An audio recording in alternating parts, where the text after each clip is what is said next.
Salam Museum. Museum di hatiku.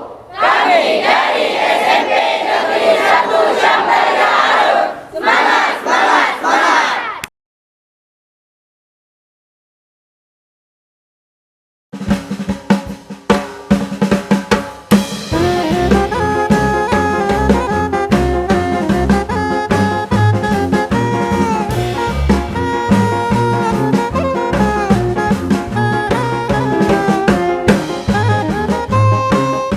Pertama itu tertib. Ketika ada pemandu yang menjelaskan di depan, diharapkan untuk tidak mengobrol dalam barisan. Selanjutnya itu dilarang untuk menyentuh barang-barang koleksi yang ada di dalam karena sudah disemprotkan anti rayap. Jadi ditakutkan nantinya entah itu batuk-batuk atau gatal-gatal nantinya.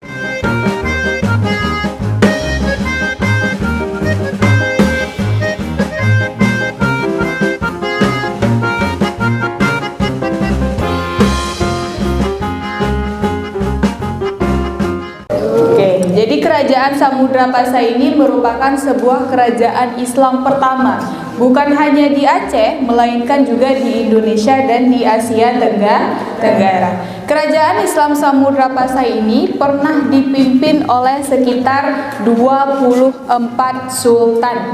Ya, berapa sultan? 24. Dan saat ini sudah ditemukan 18 sultan. Jadi nama-nama sultan di sini sampai terakhir itu ada sekitar 18. Yang pertama di situ ada Sultan Al-Malik As-Salih. Sultan Al-Malik As-Salih merupakan raja yang pertama sekaligus pendiri dari kerajaan Islam Samudra Pasai. Oke, jadi tulisan yang ada pada batu nisan itu namanya inskripsi. Apa namanya? Inskripsi. Iya, jadi inskripsi dari setiap sultan itu berbeda-beda. Inskripsi itu surat yang ada di batu nisannya. Ya, jadi setiap sultan itu memiliki inskripsi yang berbeda-beda. Ada yang menuliskan kapan dia wafat, bagaimana sosoknya ketika masih hidup, dan ada juga yang menuliskan potongan ayat suci Al-Quran. Nah, sultan yang kedua itu ada Sultan Al-Malik Az-Zahir. Sultan Al-Malik Az-Zahir ini merupakan anak dari Sultan Al-Malik As-Salih. Ya, jadi makam dari Sultan Al-Malik Az-Zahir ini bersebelahan dengan makamnya Sultan Al-Malik As-Salih yang berada di Gampong Beringet. Perhatikan, sultan ketiga itu seharusnya ada Sultan Ahmad.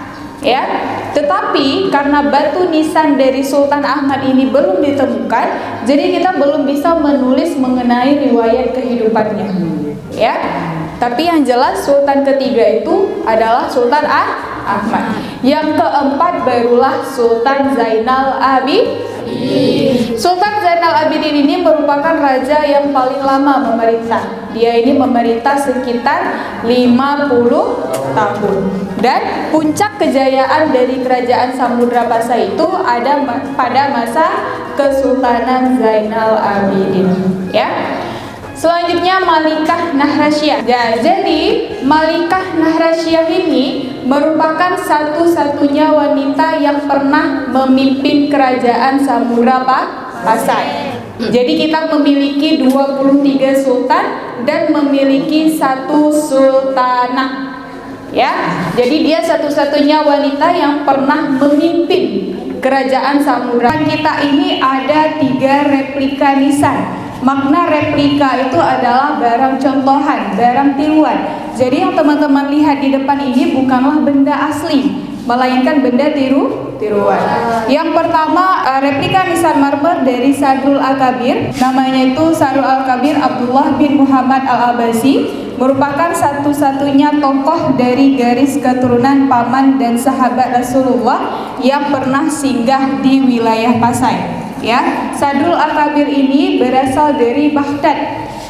Baghdad itu di mana? Di Irak. Ya, jadi Sadrul Al-Kabir ini berasal dari Irak. Kenapa makamnya ada di Samudra Pasai? Jadi ketika bangsa Mongol menyerang Baghdad pada masa itu, ini memilih untuk hijrah ke Samudra Pasai.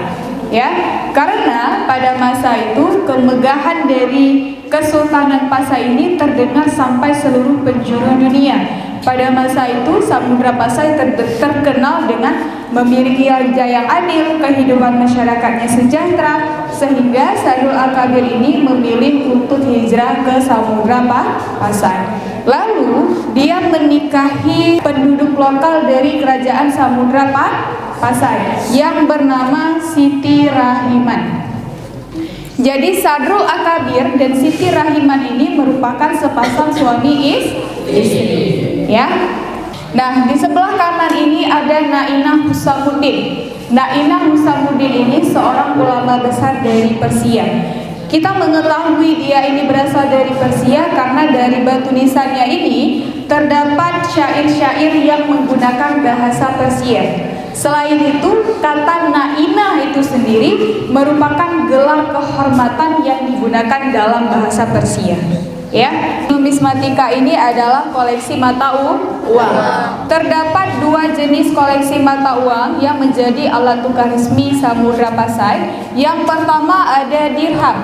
Dirham atau dirham merupakan alat tukar resmi kerajaan Samudra Pasai yang terbuat dari emas. Dirham ini pertama kali digunakan pada masa Kesultanan Malik Az-Zahir. Ya, jadi sebelum masa Kesultanan Malik Az-Zahir itu kita masih menggunakan metode barter. Nah, tidak setiap sultan mengeluarkan dirham, hanya beberapa sultan saja yang mengeluarkan dirham. Untuk strukturnya sendiri, bagian depan dirham itu bertuliskan nama sultan yang mengeluarkan dirham. Misalkan Munawar Shah. Jadi bagian depannya itu bertuliskan nama Sultan Munawar Shah. Sedangkan bagian belakangnya itu bertuliskan gelar dari sultan tersebut. Ya, paham? Sedangkan di sebelah kiri ini ada keh. Keh ini juga alat tukar resmi Samudra Pasai. Tapi keh ini terbuat dari timah hitam dan timah putih. Jadi dilihat dari bahan pembuatannya. Selanjutnya, kita ini berada di ruangan bibliografi. Apa itu ruangan bibliografi? Bibliografi ini sebuah ruangan yang difungsikan untuk menyimpan naskah-naskah kuno. Atau naskah-naskah kuno itu sering kita sebut sebagai manuskrip. Ya. Di tahun 1346, kita ini pernah kedatangan seorang penjelajah yang berasal dari Maroko. Dia bernama Ibnu Battuta. Jadi di sebelah kiri ini adalah catatan yang ditulis oleh Ibnu Battuta dalam bentuk replika.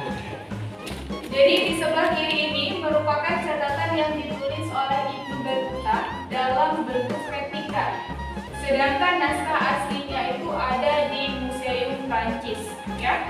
Nah, apa yang ditulis oleh Ibnu Battuta dalam catatannya? Dan kami masuk pada Rasulullah yaitu kota Sumutra. Jadi Ibnu Battuta itu menyebut wilayah Pasai ini dengan nama Sumutra. Karena setiap penjelajah yang pernah singgah ke wilayah Pasai itu memiliki sebutan tersendiri terhadap wilayah Pasai. Ya, contoh lainnya seperti Marco Polo. Dia menyebut wilayah Pasai ini dengan nama Samara Basma. Samara untuk Samudra, Basma untuk Pasai. Ini ada juga di koleksi nomor 6. Itu ada salah satu kitab yang ditulis oleh seorang mufti besar dari kerajaan Aceh Darussalam, yaitu Syekh Nuruddin Araniri. Kalau sekarang itu ada kampus di Aceh, di Banda Aceh tepatnya, yang memuat nama beliau yaitu UIN Araniri Banda Aceh. Itu terinspirasi dari nama beliau. Alat musik tradisional dan beberapa di antaranya itu adalah alat musik. Yang pertama itu ada rapai musik. Rapai musik itu dia diameternya lebih kecil dan biasanya digunakan untuk mengiringi tarian atau mengiringi musik. Nah, yang kedua itu ada canang cereke. Canang cereke ini dia hampir mirip dengan gamelan. Cuman canang cereke ini dia itu berasal dari Aceh. Nah, selanjutnya itu ada serune kali. Serune kali itu dia hampir sama dengan trompet. Nah, alat musik tradisional dari Aceh yang bisa ditiup itu namanya sermekali. Nah, selanjutnya itu ada gendang, itu dia di kedua sisinya itu bisa dimainkan, bisa dipukul dan mengeluarkan suara. Itu namanya gendang. Nah, di sini ada alat musik tradisional itu namanya itu alat tunjang. Itu alat musik yang berasal dari Aceh Utara. Nah, tadi Kak Lara sudah menyampaikan ada salah laksamana yang berasal dari Cina. Siapa namanya? Ada yang tahu? Laksamana apa? Laksamana Cengko. Pecahan di sini ada beberapa koleksi keramik Cina yang masih utuh. Nah, yang pertama itu ada mangkok. Tahulah isi mangkok itu apa? Nah, itu apa? Kalau jawab tahu. Wah, selanjutnya itu ada buli-buli. Buli-buli itu dia digunakan untuk menaruh ramuan atau minuman-minuman obat. Itu yang pertama, bagian pertama hidung itu namanya apa ya? Yang kedua itu ada mundang. Mundang itu hampir sama fungsinya dengan koleksi di keramik yang pelumas. Jadi sama-sama difungsikan untuk menyimpan air rumah.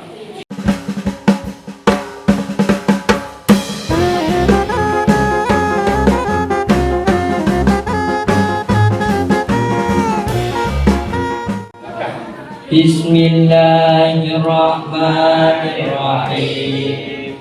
Allahumma barik lana fima razaqtana wa qina adzabannar. Amin.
Puncak kejayaan dari Kerajaan Samudra Pasai ada pada masa Kesultanan A. Sultan Zainal Abidin, B. Sultan Salahuddin.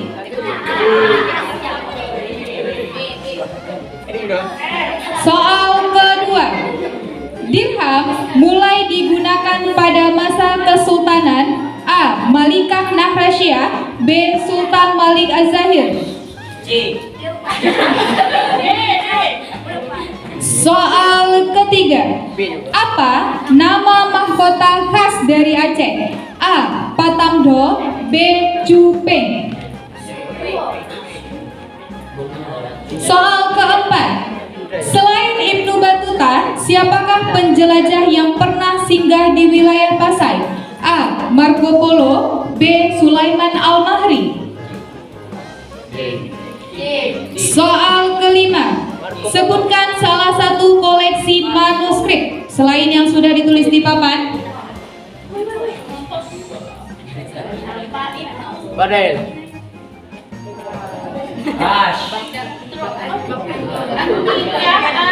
Soal keenam, sebutkan salah satu koleksi alat musik selain yang sudah ada di papan.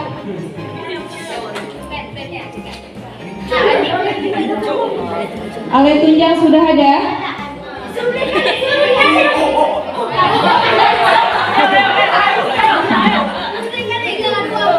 Soal ketujuh, apa nama koleksi yang digunakan untuk menyimpan tembakau?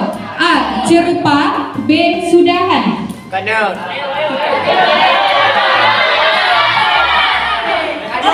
Soal kedelapan, sebutkan salah satu senjata tradisional.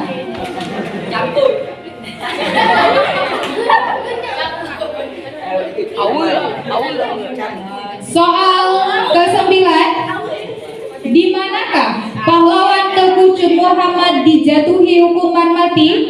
A. Pantai Ujung Langlo Semawe. B. Pantai Lampu Aceh Besar. Soal terakhir, apa nama koleksi yang berfungsi untuk menghasilkan minyak kelapa? A. Penerak. A. Jengki. Oke, tepuk tangan. Oke, baik. Dengan berakhirnya kelompok berapa tadi? Kelompok 4, maka berakhir pula gamenya. Sekarang berikan. Assalamualaikum warahmatullahi wabarakatuh.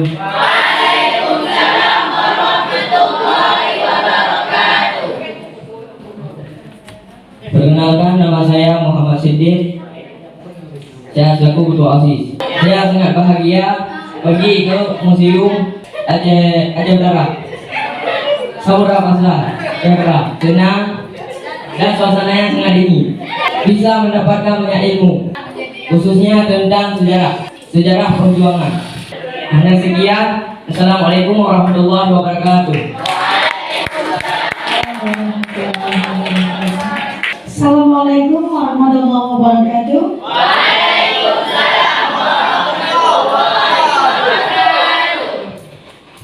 Alhamdulillah, segala puji bagi Allah.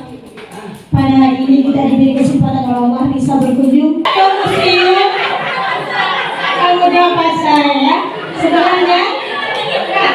Sebenarnya ya, hari ini Ibu akan diberikan juga karena tiba-tiba gitu ya. Jadi banyak sekali ilmu yang kita dapatkan di sini, terutama tentang peninggalan sejarah ya, tentang tokoh-tokoh daripada raja-raja Islam ya, khususnya Khaligus Soleh, tentang Ratu Nahrisya dan lain sebagainya. Ini bisa menjadi pelajaran bagi kalian ya, apalagi di sekolah juga kita ada belajar ya. Ini sangat mendukung sekali dengan diberi kesempatan oleh Allah pada hari ini, sehingga kita bisa berkunjung ke museum. Banyak sekali ilmu, khususnya hari ini bisa kalian bawa ke sekolah nanti. Nah, bisa kalian ceritakan kepada kawan-kawannya agar nanti bisa berkunjung kembali. Hanya ini yang dapat saya sampaikan. Lebih dan kurang saya mohon maaf. Assalamualaikum warahmatullahi wabarakatuh.